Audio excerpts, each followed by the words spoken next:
This is actually a super incredible human being that I'm about to introduce. Forgive me, I'm not like you, so I can't give like the cool intro. But I will tell you, because I had the privilege of actually working with Sherry. Sherry came through our extreme execution program, and it's so interesting because when a lot of people come through our certification program, you know, some people find it easily, like they quickly want to tell you what they've accomplished. So, hey, you know, I've accomplished this and this and this and that, and I'm like super critical. I'm like, okay, that's common. Now, Sherry's someone who joined our program, and for about a year, didn't say anything, and just showed up and was a phenomenal student, asked great questions, reached out for additional help. Then suddenly, she's on one of our virtual conferences a couple months ago, and I'm like, wait a second, what?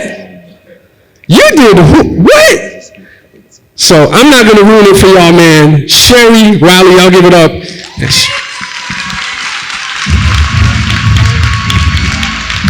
Yes, good morning. Wake up. Wake up. Wake up. Wake up. And I mean that literally and figuratively. Wake up. Wake up. I give you guys a challenge. Do not be the person that leaves this conference who has pages and pages of notes, got your picture with CJ, E.T., Carl, and Jamal.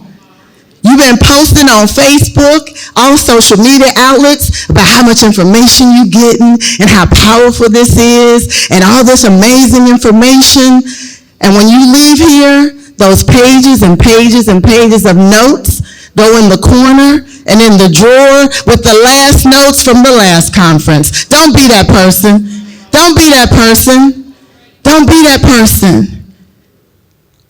I need you to repeat after me. I can.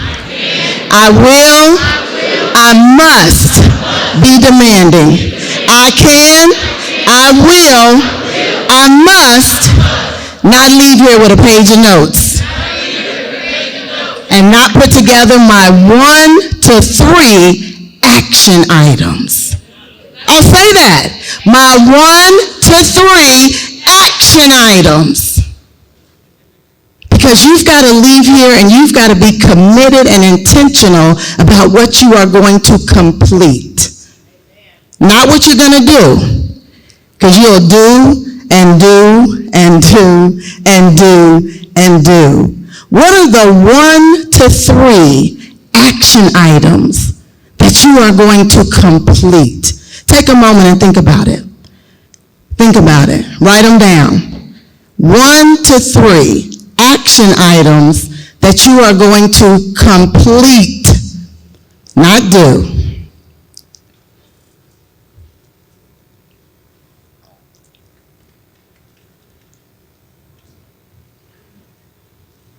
Okay, birthday girl, you got yours written down? You go. Write them down.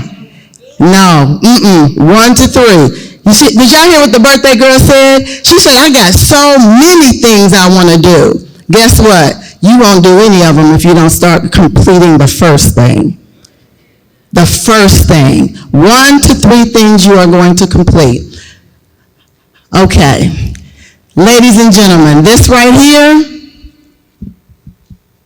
is universal for 3 things. The first thing that it's universal for is surrender. Right? When you're like, I'm done. I'm done. I'm done. The second thing that it's universal for is gratitude. Yes. Oh, yes. Oh, yes.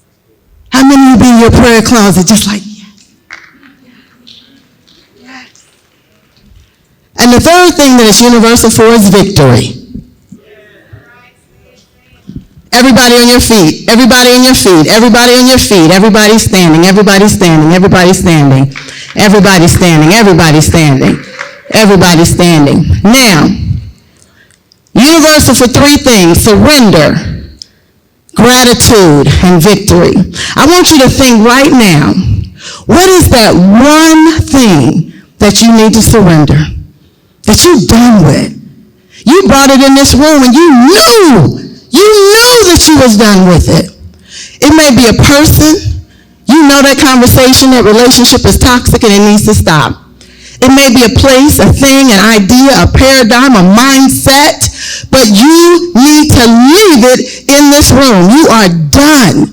In March 2012, when I got serious about doing my book proposal for my book, Exponential Living, Stop Spending 100% of your time on 10% of who you are, God told me this: if you really want to complete this, you got to stop going everywhere.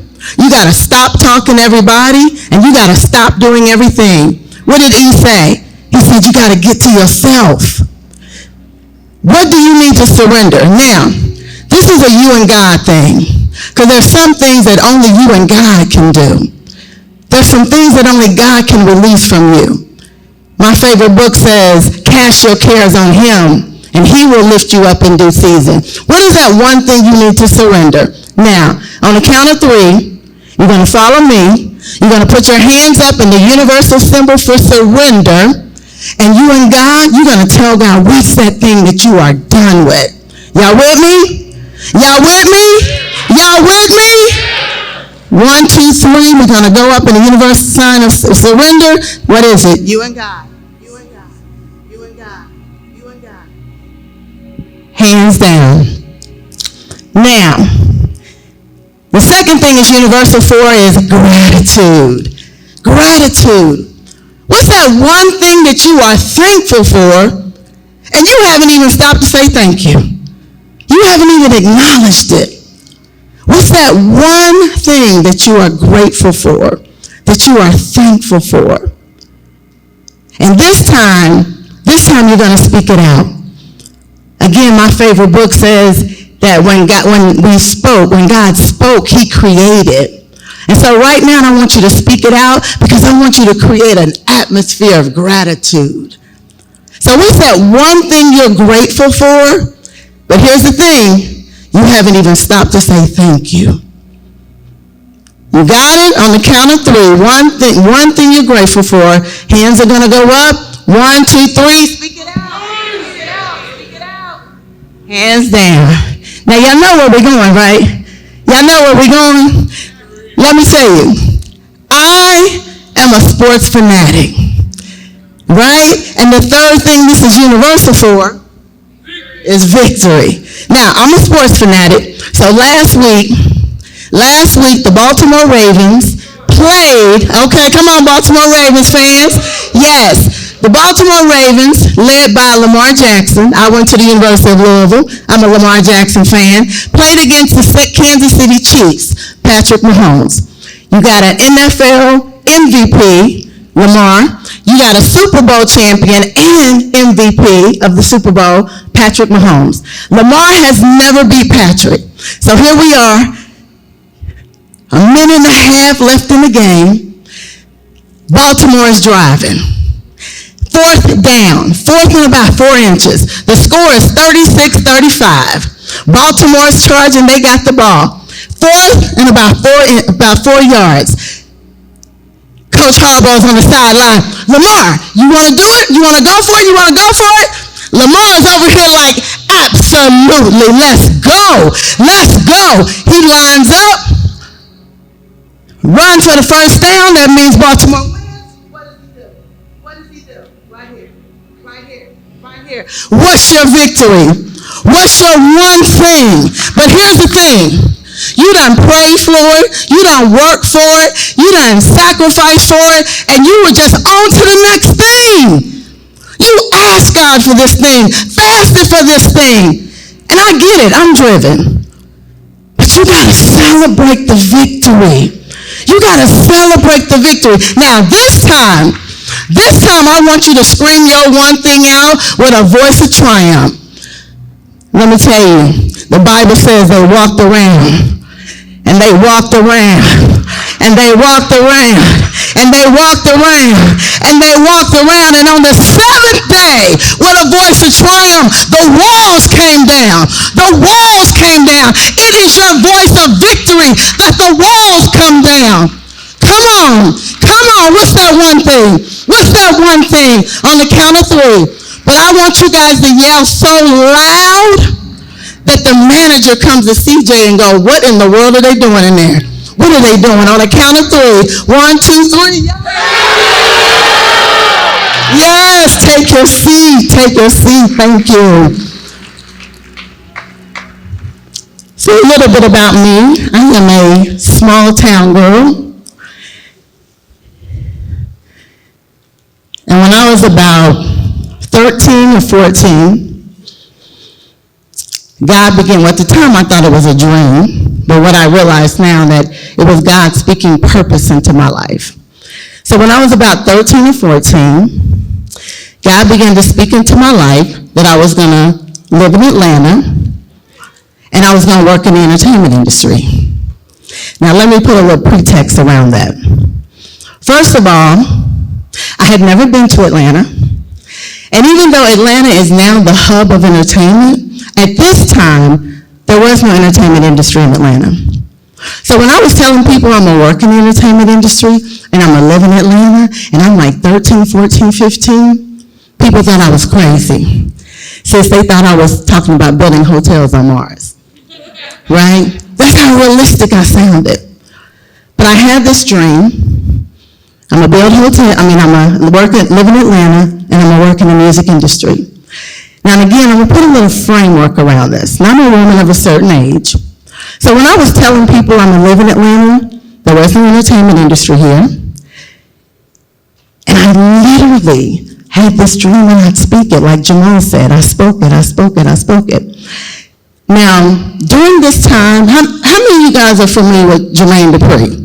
How many of you are familiar with Jermaine Dupri? Okay, most of the room. Y'all know he's from Atlanta. He's one of the most prolific producers out of Atlanta. Well, when I was saying I'm going to live in Atlanta and I'm going to work in the music industry, Jermaine Dupri was in middle school. Okay? When I was saying that I was going to live in Atlanta and work in the music industry, L.A. Reid and Kitty Babyface Edmonds, who went on to found LaFace Records, one of the most successful record labels, most impactful record labels, they were literally touring the country with a group called The Deal. Let me gauge my room. I only think of you on 2 occasions. That's day and that's okay, this is my audience. So they weren't thinking about living in Atlanta and having no record label, right? But I had this dream. So I went off to college. I went to the University of Louisville, and a professor in one of my classes said, okay, if you know what you want to do, put together a list and just ask those people to do a 15-minute informational interview with you. Oh, I'm driven. Okay, let me put together my list because I'm driven. That's what I need to do. I'm going to do it. So again, I'm a woman of a certain age, so let me put a little pretext around this. Every week, I would put together 20 to 25 cover letters and resumes. Now, this was before we had computers. I know. Thank you. This was before we had computers. So I had to type 20 cover letters, 20 to 25 resumes every week. Type with a typewriter. Some of y'all may need to Google that, okay? With a typewriter, because it had to be the original paper. I would do that, 20 to 25 a week. Then I had to follow up with a phone call, right? Okay. This was before cell phones. I say that to my 14-year-old. She was like, there was a time there weren't cell phones? Absolutely. So I lived in the dorm, and on the wall, there was one phone. Everybody used that one phone. And this was before long distance. Now, when I speak in certain audiences, I have to explain what long distance is. Do y'all know what long distance is? Y'all know? Okay, so I don't have to explain that. Believe it or not, I do have to explain what long distance is. And so there's the phone at the end of the hall. And so what I had to do is I had to get my calling card. Oh, sis, you remember? Yeah, we here. So you would have to dial in the 10 digits, then you would dial in the phone number, then you would put in the passcode, right? Now, I had to do this 20 to 25 times a week, right? So I'm typing the letters, the cover letters, and the resumes, and I'm making the phone calls. And I did this for a total of about 5.5 years. Now, remember, I'm only trying to get executives to give me 15 minutes to do a 15-minute informational interview. How many interviews do you guys think I secured? Just yell it out. 3, 1, 2, 20, 15, 7, still haven't hit it. 5, 0. 20 to 25 cover letters and resumes for about 5.5 years, and not one executive took my call. Don't ever be too busy to not give somebody 15 minutes. Write that down. Don't ever be too busy. Some of my proudest moments is mentoring. There's some people in here that have shared their victories with me, that we've mentored together. I've spent time with them. They've gotten contracts. They've gotten, honestly, encouragement. 15-minute informational interview. Hey, thank you. I appreciate you. 15, well, you know what? Let me take that back. I did have 2 record executives get on the phone. Now, remember, I only wanted a 15-minute informational interview. 2 record executives got on the phone and spent 10 minutes telling me, you will never get in the music industry. You live in Kentucky? The music industry is in New York and Los Angeles. Don't call here anymore. They spent 10 minutes trying to destroy my dream. I asked them for with 15 minutes to answer questions. But the reality was this: the vision wasn't theirs to see. It was mine. It was mine to see. So many of you are looking for someone else to validate your vision. You're looking for them to align with your vision, support your vision. And it's not going to happen in many circumstances. You got to believe. Don't stop believing. You got to believe your vision. My favorite book says, no eye has seen, no ear has heard what I've given to you. What I've given to you. And you're stuck waiting for someone else to align with your vision. So I said, well, you know what? I still got to get in this music industry. So I went to the local radio station and asked them if I could do an internship. And they said no. I couldn't even give my talent away. They said no. And what I learned from that is it doesn't matter how many no's you get, all you need is one yes. It doesn't matter how many no's you get. You only need one yes. Yesterday, Jesse said you are one meeting, one opportunity, one conversation from your yes. And so I found out when the local radio station would let me intern that my college actually had a campus radio show. I didn't know that. They were on air from 9 a.m. to 5 p.m., and they only played heavy metal. So I went to them, I was like, oh, here's my opportunity. I will create my own. Look what a no makes you do, allows you to do, forces you to do, encourages you to do. Create your own. A no will allow you to create your own. And I'm driven, so I said, okay, let me go and present myself and have my own radio show. When you are confronted with no's, it's not the no that is the challenge. The challenge is not your intention on turning that no into a yes. Oh, y'all gonna miss that? Who over there said, thank you. He got it. It's not the no that's the problem. What is your intention in turning that no into a yes? So before I went to meet with the campus radio program, I sat down and I had, let me think through the no's. What are the no's they're going to give me? Well, one of the no's that they gave me was, we don't have R&B music. Oh, here's the yes to that. I've been calling these record executives for 3 years at this point.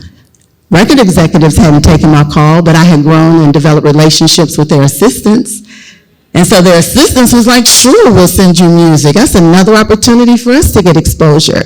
That no is now a yes. The second no they had is, we don't have a producer to work with you.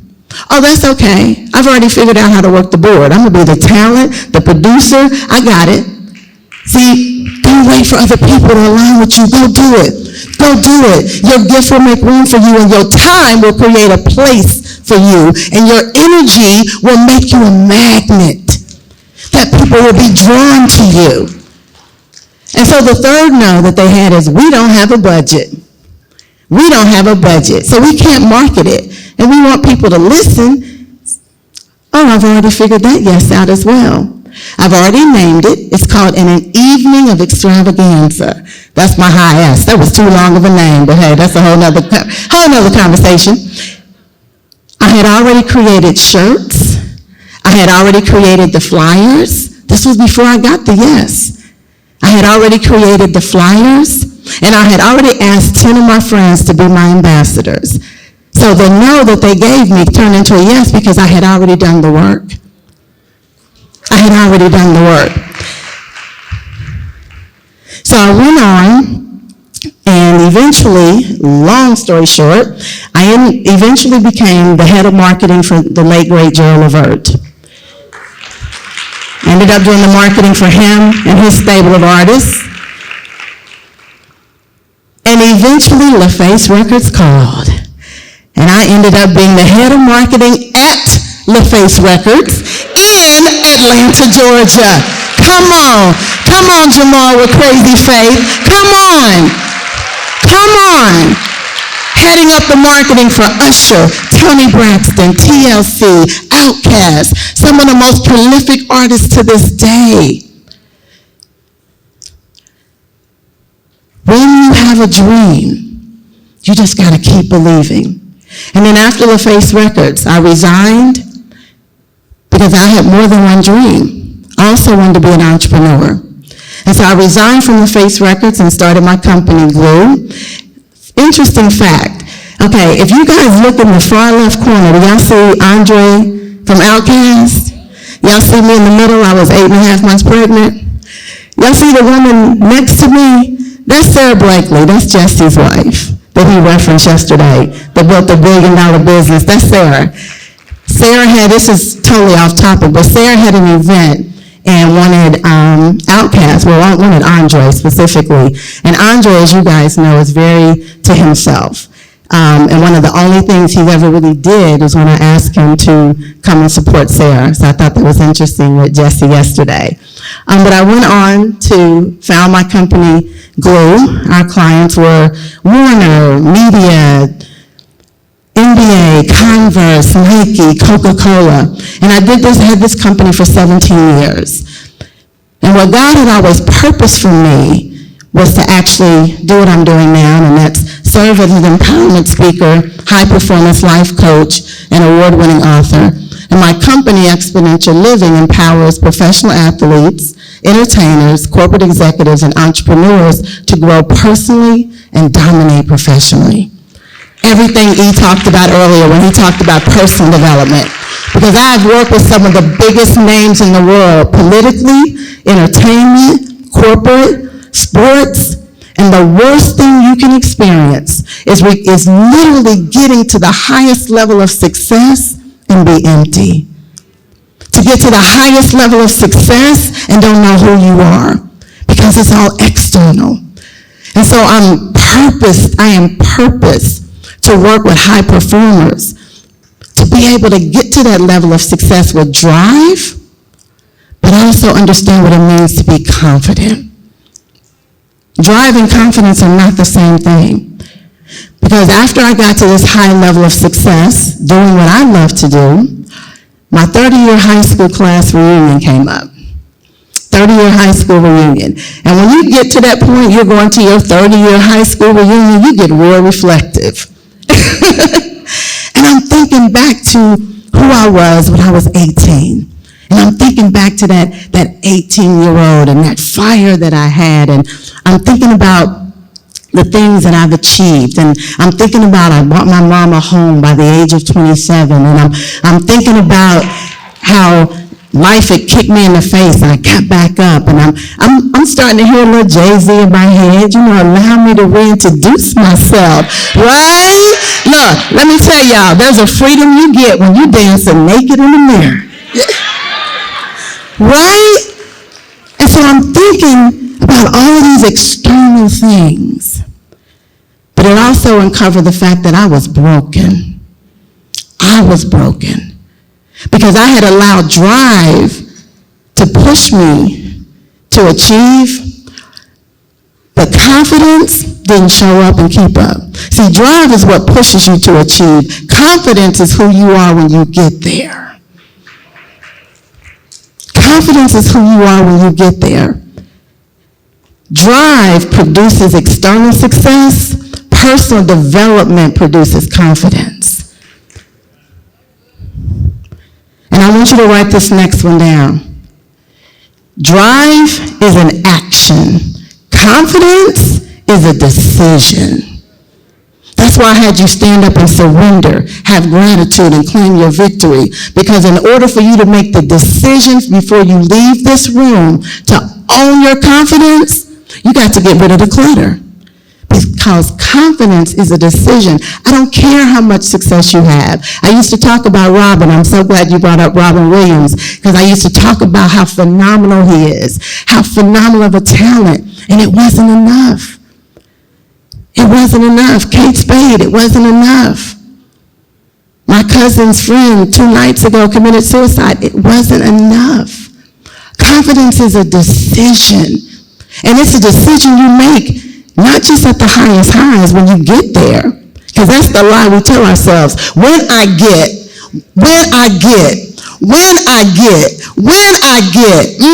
It's a decision you make in the midst of your brokenness. See, what we need is drive and confidence to equal what I call exponential living. We need drive and confidence to experience exponential living. And that's literally what I am purposed to do. I am purposed to help people, usher people, empower people into exponential living. Exponential living is a lifestyle of pursuing peace, choosing clarity, and living courageously. And see, I can be free in this room. When I say pursuing peace, Ephesians 2:14 says, He is our peace. Jesus is our peace. So we got to pursue Jesus. And when I say choosing clarity, clarity only comes from wisdom, and wisdom only comes from the Word of God. So when I say choosing clarity, I say we got to learn, live the Word of God. And when I say live courageously, the only courage we get is from power, and the only real power is through the Holy Spirit. So drive plus confidence equals exponential living. Exponential living is pursuing peace, choosing clarity, and living courageously. If you want deep-rooted confidence, the ingredient for that is peace, clarity, and courage. And I'm so grateful to God that He blessed me in my most broken place to give me the 9 principles of exponential living. Because the reality is exactly what E.T. said earlier. Drive will push you to levels of success that your character can't sustain. Drive will push you to levels of success your character cannot sustain. That's why I get to do the work I do. I'm humbled to do the work I do. When a team calls me because one of their best players on their team, marriage is broken. And the marriage is broken not because he's not successful on the court. The marriage is broken because he doesn't know how to win off the court. I get called in to work with CEOs and presidents and general managers because they got the promotion and now they're struggling with imposter syndrome. What if they find out I'm not worthy or good enough? What if they find out I don't know what I'm doing? Guess what? Confidence is a decision. Confidence is a decision. So I want to give you 3 practical, keep it simple, stupid, 3 practical actions to help bridge the gap between drive and confidence. Because one of the things that Eve wanted from us up here is to make sure that when you guys walked out these doors, y'all walked out here better than you came in. Okay? We coming in alignment with that? I can't hear you. We coming in alignment with that? Are we coming in alignment with that? 1, 2, 3, say yes. I can. I will. I must be demanding. If you really want to be demanding in your life, you have to stop saying,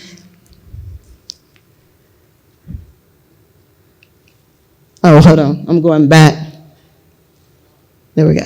We have to stop saying, I don't know. I don't know. Let me tell you, one of my good friends, and I'm going to call her a friend because she didn't pay me for this amazing information, so I'm going to call her my friend. One of my good friends called me one day and she's like, Sherry, oh my God, I don't know what I'm going to do with these 2 businesses. And then she went on for about 8.5 minutes. And then at the end of the 8.5 minutes, she was like, she gave me this amazing plan, amazing strategy, told me all these phenomenal things that she could do with these 2 businesses. And at the end of that, she didn't go, I don't know. Did y'all hear that? Sandwiched in between the first I don't know and the second I don't know was everything she knew. Everything she knew. Here's the reason we say I don't know. First of all, it's a habit. How many times you do, oh, I don't know. Yes, you do. You always know. Now, you may not be ready to deal with the consequences of what you know. You may not be ready to put in the work of what you know, right? You may not be ready to make the changes that what you know is going to make you make, but you always know. You have to stop saying, I don't know. One of the things I don't know does is robs you. It makes you give your power away. Every time you say, I don't know, you lose power. Every time you say, I don't know, you lose power. Every time you say, I don't know, your I can becomes I can't. Every time you say, I don't know, it completely mitigates all your forward movement, so your I will means nothing anymore. Every time you say, I don't know, that I must that you've been claiming over and over for 2 days, you lose all clarity. You have to stop saying, I don't know. And the greatest disservice I don't know does for you is it eliminates your responsibility in your own greatness. The second thing we need to do to bridge this gap between our drive and our confidence is we have to remove the buts. We got to remove the buts. I love this story. It talks about when Jesus came home. And Jesus at this point was fully in his ministry. He was God here on earth. He was giving sight to the blind, healing the lepers, bringing people back from the dead. He is fully God on earth. I mean, Jesus had a following of 12. Then he had the bigger, y'all know he had the full following, right? For those who believed anyway.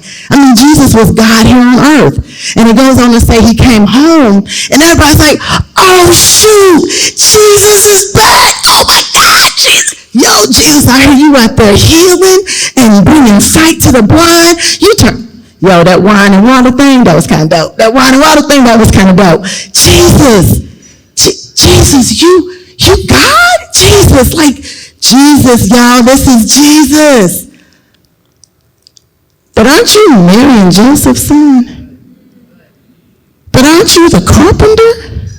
Did y'all hear what happened? The power of God was right there in their presence. And right behind the butt, they got rid of all of it. The power of God is right in your presence. But every time you say but, you give it away. Oh, I'm going to leave this conference and start my business, but I don't have a CJ. I'm going to leave this conference and start my business, but I don't have that many microwaves telling me I need to do. Oh, I'm going to go home and I'm going to get this straight with my wife, because I know Jamal and that crazy faith, I have not been there. But I got to get up so early and be at work. Y'all hear that? Everything behind that but removes the God in your life. It eliminates the drive and the confidence. And the third thing I'm going to give you is I'm going to put everyone in this room a 21-day peace and a positive mind challenge. A peace and a positive mind challenge. Because it all starts here first. It starts here first. The peace and the positive mind challenge. Let me break this down for you. Actually, you guys just said this on a podcast not too long ago, that 80% of our thoughts are negative, right? So if the thinking is thinking, you can't even get to making a good, solid decision about your confidence. So the 21-day peace and a positive mind challenge is we got to start here. So for 21 days, I need you to, the moment, and I mean the moment, don't play with it. The moment you get a negative thought, I need you to acknowledge it. No. That was negative. The second thing I need you to do is then arrest it. Stop. No, don't. Not thinking that way anymore. Left 120. I will. Stop it. And the third thing I need you to do is then replace it. Replace it. It could be with a Bible verse. Right now, I am scaling my business. I am stretching in every area of my life. And so what I have to hold on to every moment of every day is Joshua 1:9. Did I not command you to be strong and of good courage? Do not be afraid. Do not be dismayed. For I am with you everywhere you go. I gotta replace it with that. It may be a Bible verse. It may be a mantra. It may be I can, I will, I must be demanding. It may be your favorite spiritual song. It may be your mother's words of wisdom. I don't care what it is. Replace it. Acknowledge it. Arrest it. Replace it. Let me hear it. What do you do first? Second thing. Third thing.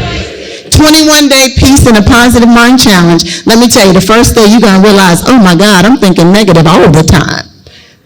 Don't quit. Jamal told you, don't quit. Stick at it. 21-day peace and a positive mind challenge. And I want everybody, take a screenshot of this next slide. Because this is your confidence statement. This is your confidence statement. My faith is in God. My confidence is in me. I have peace in the process. This is my power. We're going to say it on the count of 3. I want you to follow me. My faith is in God. My confidence is in me. I have peace in the process. This is my power. And here I'm talking to now, I'm going to speak to just a few of you in the room. I'm going to talk, I can be real transparent. This is probably just for my fellow Grounds crew. I'm going to just speak to you guys. Success is already at your door. Stop running. Stop running. Stop running. Stop running. Success is at your door. Stop hiding. Stop hiding. I'm so grateful for these words, be demanding, because some of you guys, you are not humble. You are hiding. I'm not going to drop the mic because I don't have to pay for it. I'm not going to stop. CJ going to be like, I need you to pick that mic up. You're not humble. You're hiding. And I get it. Fear is a beast. But let me tell you, I don't even think you're afraid of failure. Because we've all failed in this room and got back up. I mean, some of us have gotten too comfortable with failing to get back up because we expect it. I'm going to do this, but I don't really know if it's going to happen. I'm going to do this, but I ain't really sure. I believe what Marion Williamson said, that our deepest fear is not that we are inadequate. Our deepest fear is that we are powerful beyond measure. It is our light, not our darkness, that most frightens us. We ask ourselves, who am I to be brilliant, gorgeous, talented, fabulous? Actually, who are you not to be? You are a child of God. You're playing small doesn't serve the world. There is nothing enlightened about you shrinking so others won't feel insecure around you. We were born to make manifest the glory of God that is within us. And it's not just in some of us. It's in all of us. Say that again. It's in all of us. And when you let your light shine, you unconsciously give others permission to do the same. And when you are liberated from your own fears, you automatically liberate others. You want to liberate your children? Liberate yourself. You want to liberate your spouse? Liberate yourself. You want to liberate your community? Liberate yourself. I need everybody standing. I need everybody standing. I know y'all hungry, right? I need everybody standing. I need everybody standing. I need y'all to repeat this after me. Today, I will dive into my deepest fears to elevate to my highest faith to accomplish my greatest achievement. This is right here, the only one that got it. Y'all sounded awful. Y'all sounded awful. Y'all done paid extra to be in this room. Y'all didn't just do the general session. Y'all didn't just do the basic session. Y'all spent money to spend 2 days in a hotel with the VIP section to get this. And y'all just gonna, today, I will dive into, no, I need some conviction. I need some commitment. I need a decision that you are gonna be confident in what you're saying. Today, I will dive into my deepest fears to elevate to my highest faith to accomplish my greatest achievements. Give yourself a hand. Give yourself a hand. I can.